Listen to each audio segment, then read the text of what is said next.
Hello again, and it's time for another project. Today we're going to do some scroll saw work, and the idea is to use this recycled piece of wood. You can see it's got all the bits on from the previous. It was a wardrobe, this originally. So we've cut out the size we need. We obviously need a template. Today we're going to do a nice big rose and a stained glass effect, and that just fits on there nicely like so. To attach that to the wood, painter's tape, and literally what we're going to do is line all that like so.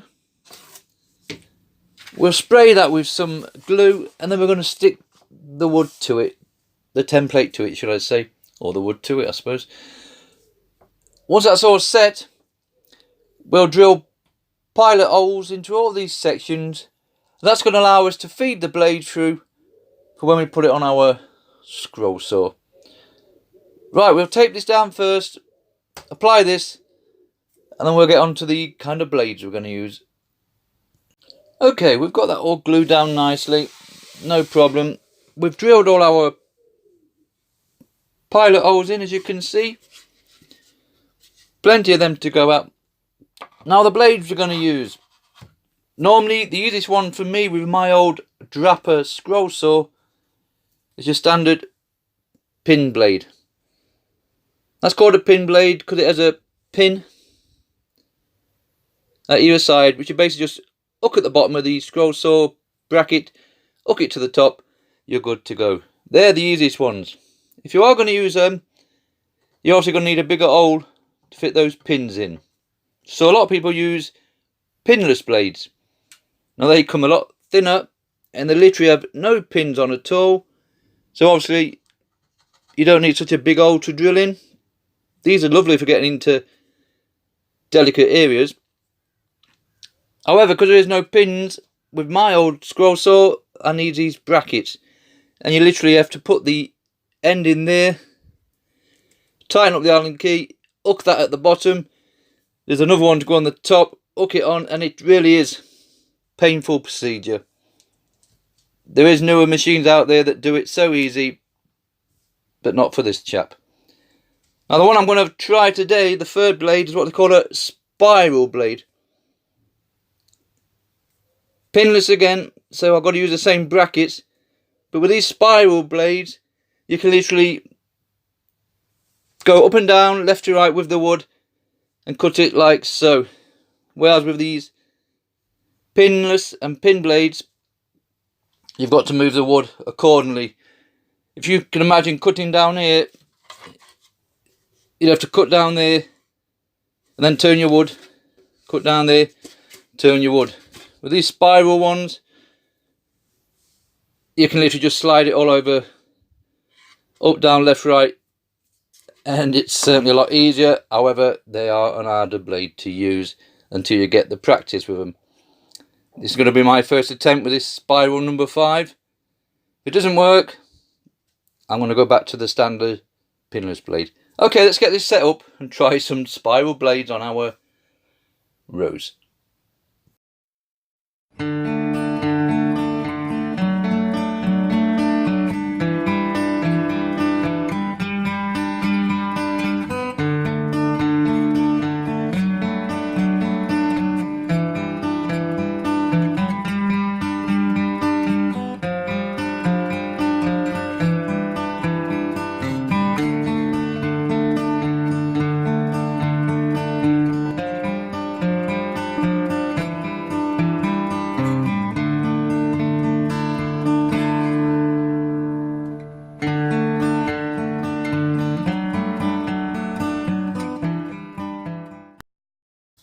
Right, that's all cut out. Takes some getting used to them spiral blades. I think it's one of those love 'em or hate 'em kind of setups. But we give it a go and it's worked in a fashion. Right, what I want to do with this now is literally, apart from pull the tape off, we'll give it a general tidy up with some sandpaper. Like so, you can see that underneath there. Once that's all peeled off, What I want to do is, instead of just leaving it like this, I'm going to go around with the router, and I just want to lower the inner, maybe to the halfway mark here, and then just allow these couple of leaves that are coming over, so we've got to lower the outer rim as well, just slightly. And then what we're going to do is use resin, different coloured resin, to pour into this and hopefully make some kind of stained glass effect. So I'll continue pulling this off, and then we'll come back once it's all been sanded down and we're ready for lowering the centerpiece.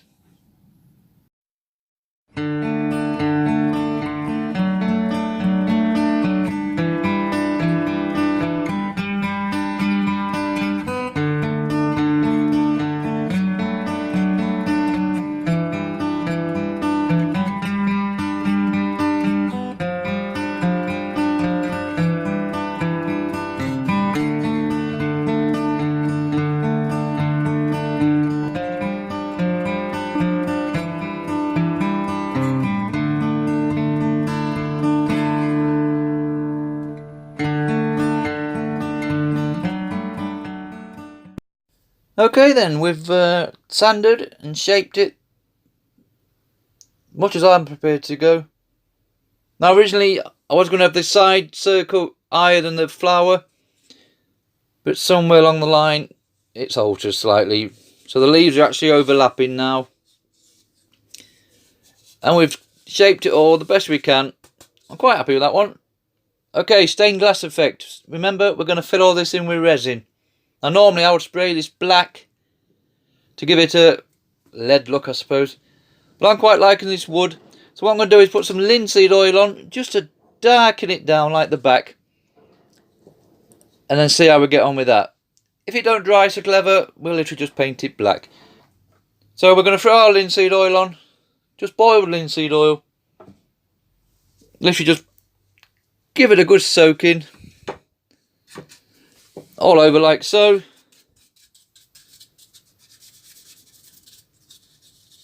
You can see how it's darkening that wood down straight away. If it stays like that, I'll be quite happy. I'll continue, cover all this, let it dry, and then hopefully we'll be on to the resin stage.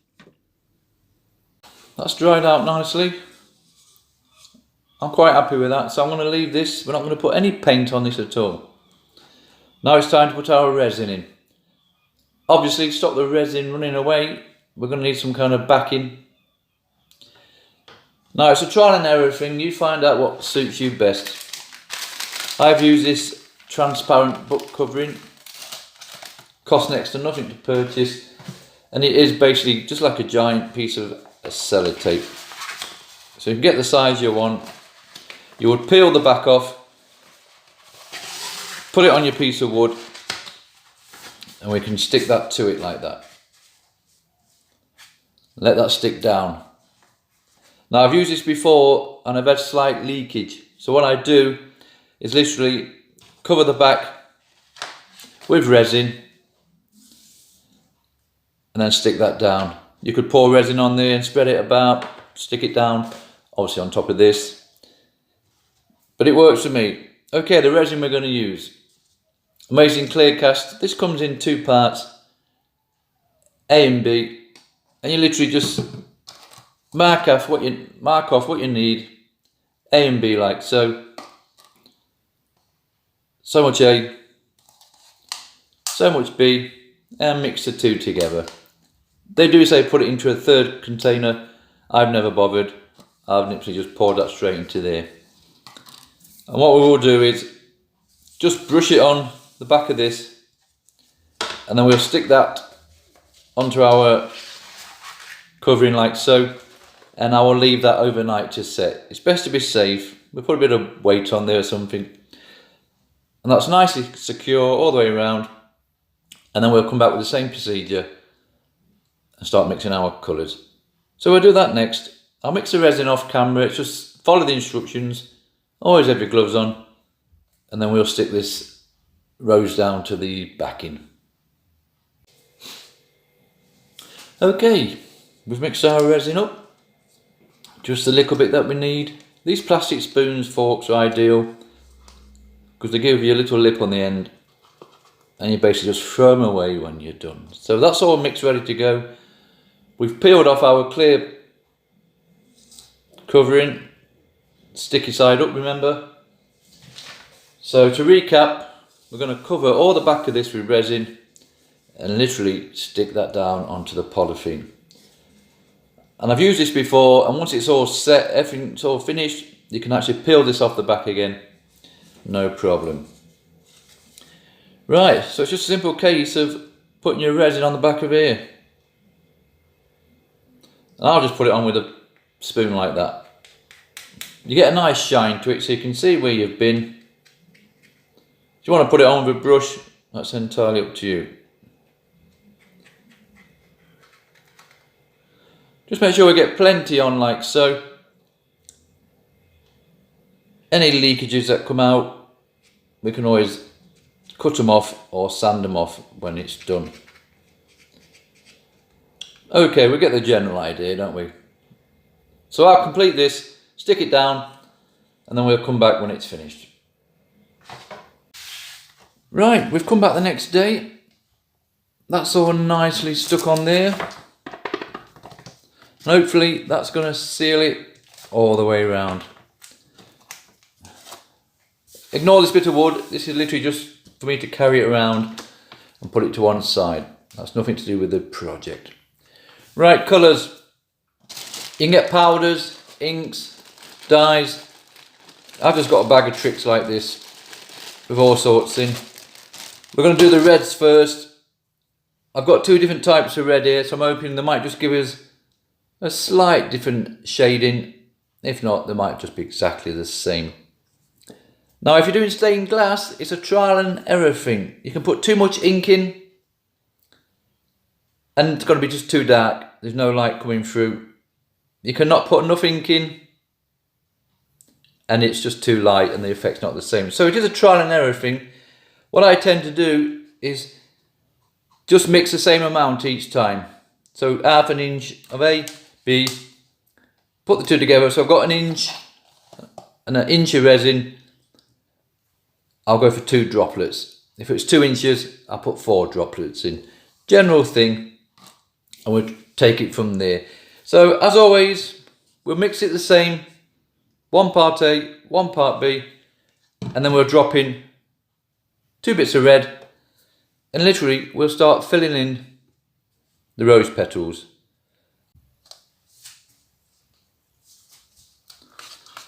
Okay, we've mixed our resin. Always follow the instructions. So I would say a good inch worth in there, so we remember that for the next batch. These are inks, dyes, powders, there's all sorts. Literally a little bit goes a long way, so 2 drops. 1, 2, and there's your 2 drops. Now it doesn't seem a lot at the time, but when you come to mix it, that makes a nice colour. Now it might be for the amount of resin that's in there that we need a bit more to give it colour, but then again you don't want to make it too dark, like you're not going to see any light through it. So I'm going to chance of 2 drops on that one. So had a good mix round, and now it's just a case of filling it in. I'm not filling this up to the top because it's a good half an inch plus thick.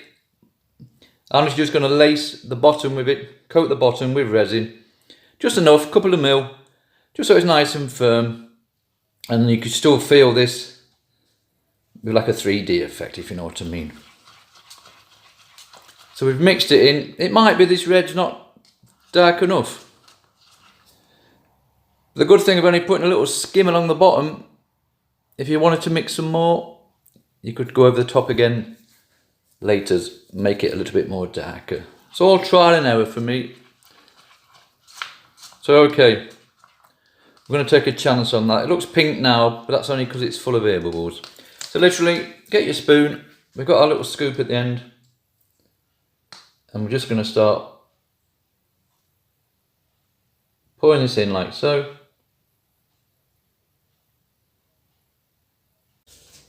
Right, you can see from that, we've done all our reds. It's a slow process. I mixed about 3 little batches there. If you want to do it one full batch, that's entirely up to you. At least this way, there was no wastage. So you can see the effect we're going for. Once that's all in there, just get yourself a lighter and literally you're just going to go over the top like so. Now you can do that over the next 10-15 minutes. And all that's going to do is the heat from the lighter will burn off any air bubbles that we've got stuck in there.